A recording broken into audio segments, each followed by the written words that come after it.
Assalamualaikum warahmatullahi wabarakatuh. Selamat pagi anak-anak semua. Berjumpa kembali dengan Bapak. Kita lanjutkan ke pembelajaran 4, tema 2, subtema 1, kelas 5. Kemarin kita sudah belajar di pembelajaran 3 sangat banyak ya. Sekarang kita di pembelajaran 4. Apakah kalian masih ingat dengan informasi penting dalam teks? Masih ingat ya? Informasi penting dalam teks ini adalah informasi-informasi penting yang bisa kita ambil atau kita dapatkan dari sebuah teks atau paragraf bacaan. Nah, itu informasi penting.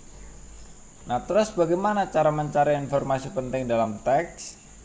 Nah, cara mencarinya cukup mudah. Yang pertama yaitu membaca judul teksnya. Jadi judulnya apa? Biasanya di dalam judul ini sudah mewakili arah daripada pembicaraan teks. Jadi kalau misalnya berwisata ke Pulau Bali, nah berarti teksnya tidak akan jauh dari menceritakan berwisata ke Pulau Bali. Nah itu. Jadi judul teks ini kita sudah bisa menebak kemana alur ceritanya.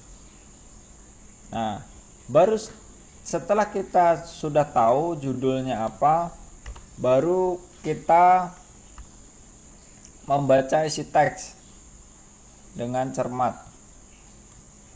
Ini. Jadi isi teksnya kita baca dengan cermat, dengan baik, kita pahami. Ini menceritakan tentang apa, alurnya di mana, siapa yang menjadi tokoh,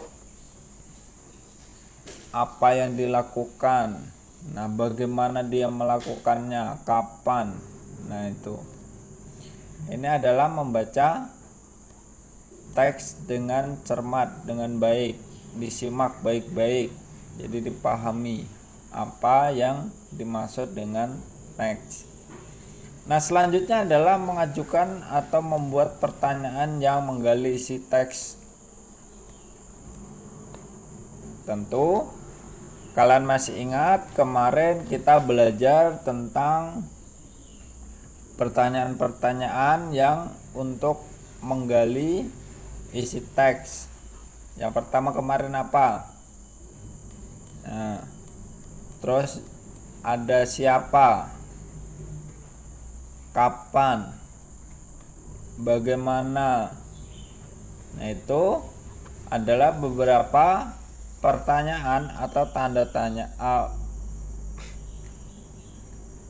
kata tanya untuk membuat pertanyaan menggali teks. Isi teksnya kita gali.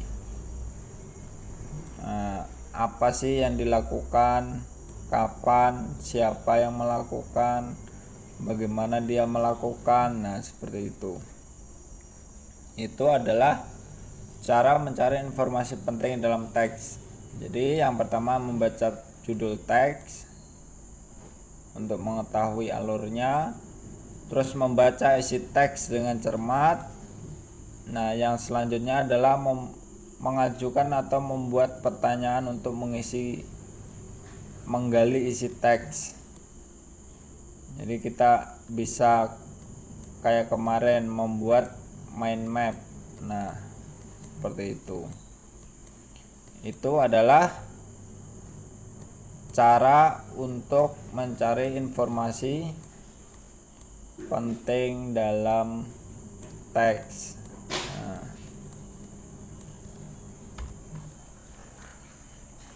Nah, ini kalian sudah pernah ke sini? Kalian tahu ini di mana? Benar, ini adalah Beras Basah. Nah, ini pulau wisata Beras Basah yang ada di Buntang. Jadi harus nyebrang laut kalau ke sini pakai speed atau klotok. kapal kecil. Nah, ini adalah beras basah, pulau beras basah. Nah, ini tempat wisata yang ada di Bontang. Siapa yang pernah berwisata ke sana? Nah, oke.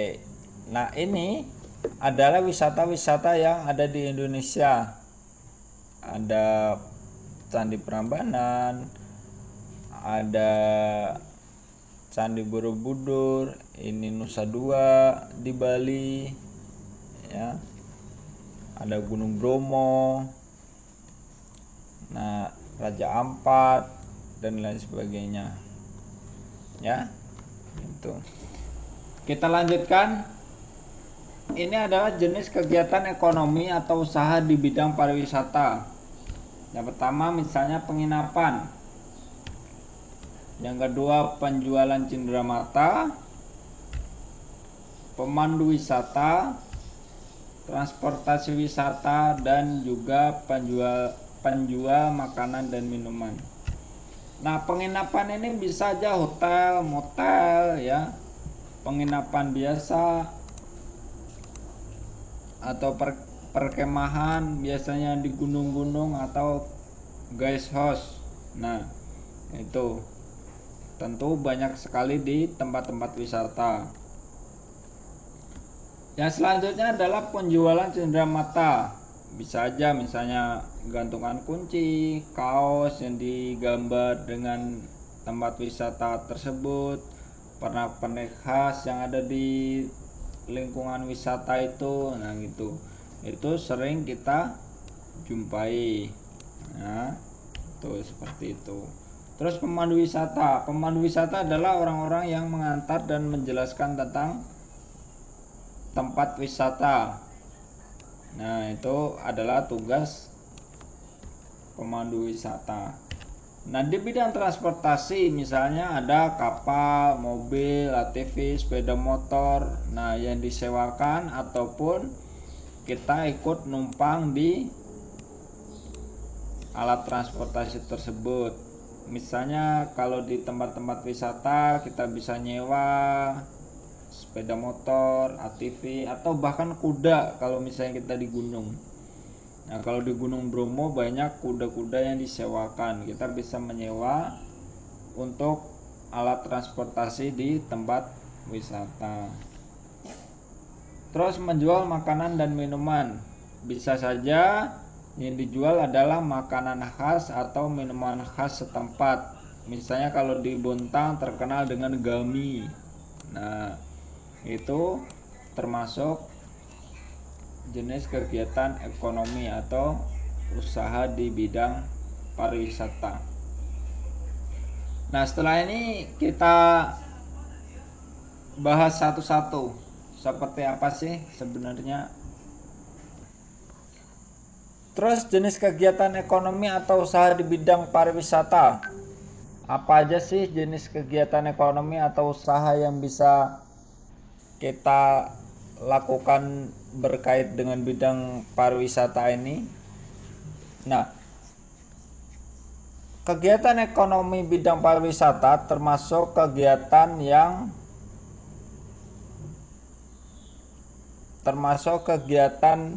penyedia jasa atau layanan, ya. Nah, yang pertama di sini ada penginapan.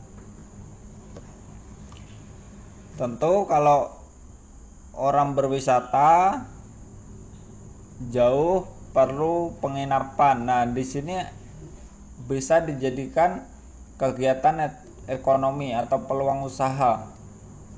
Jadi disediakan penginapan atau hotel untuk dijadikan tempat bermalam para turis atau para wisatawan.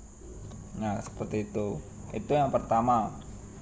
Jadi kalau kita ke tempat wisata biasanya banyak tempat penginapan atau hotel, guest house, ya. Jadi kalian bisa nginap di sana. Selanjutnya adalah penjual cindera mata atau souvenir, cindera mata, kenang-kenangan, oleh-oleh. Nah, biasanya seperti itu. Nah, kalau di tempat wisata biasanya banyak dijual. Ada kaos-kaos seperti ini, ada gantungan kunci, ada yang kayak gini, ya. Nah, itu juga termasuk peluang usaha di dalam bidang pariwisata, yaitu penjualan cindera mata. Nah, itu ini cindera matanya. Terus selanjutnya yaitu pemandu wisata, ya, tour guide. Ini yang di tengah ini adalah pemandu wisata. Jadi pemandu wisata ini adalah orang yang benar-benar tahu di wisata tersebut, baru nanti orang-orang berkumpul untuk mendengarkan cerita dia. Jadi dibawa keliling nanti. Itu namanya pemandu wisata. Dibawa keliling, dikasih tahu, oh ini dulu sejarahnya seperti ini. Nah, ini siapa yang membuat, ini bagian apa, ini yang tidak boleh apa. Nah, itu adalah tugas daripada pemandu wisata, untuk memberitahu, menceritakan tentang wisata-wisata yang ada di depan mereka. Nah, misalnya kalau pemandu wisata di Borobudur, yang pernah ke sana pasti ada, nanti diceritakan, oh ini jumlahnya sekian, siapa yang membangun, dari mana, oh relief ini, gambar-gambar ini menunjukkan ini. Nah, itu semua adalah tugas pemandu wisata. Yang selanjutnya adalah transportasi wisata.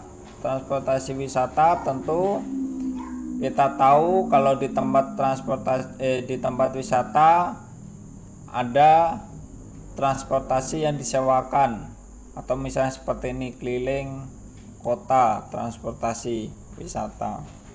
Atau misalnya seperti ini kita nyewa mobil hardtop untuk keliling gunung atau kapal-kapal kecil.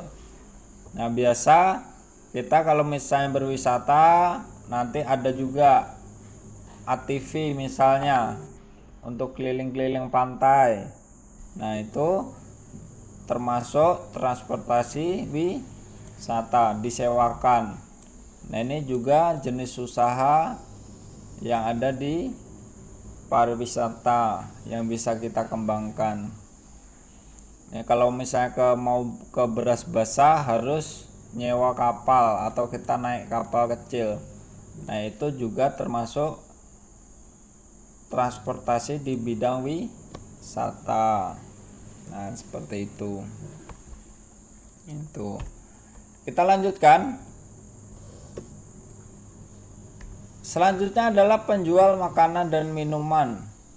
Tentu di tempat-tempat wisata akan banyak sekali penjual-penjual makanan dan minuman. Ini juga termasuk peluang usaha yang bisa kita laksanakan untuk melakukan kegiatan ekonomi di bidang pariwisata. Nah, ini jadi kalau misalnya di tempat-tempat wisata biasanya kita berderet penjual, ada penjual souvenir, ada juga penjual makanan dan minuman, seperti itu.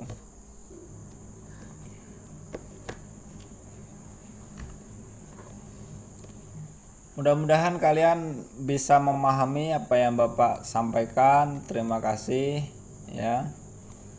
Kalian sudah menyimak dengan baik. Hari ini belajar sampai di sini cukup dari Bapak. Nanti kita lanjutkan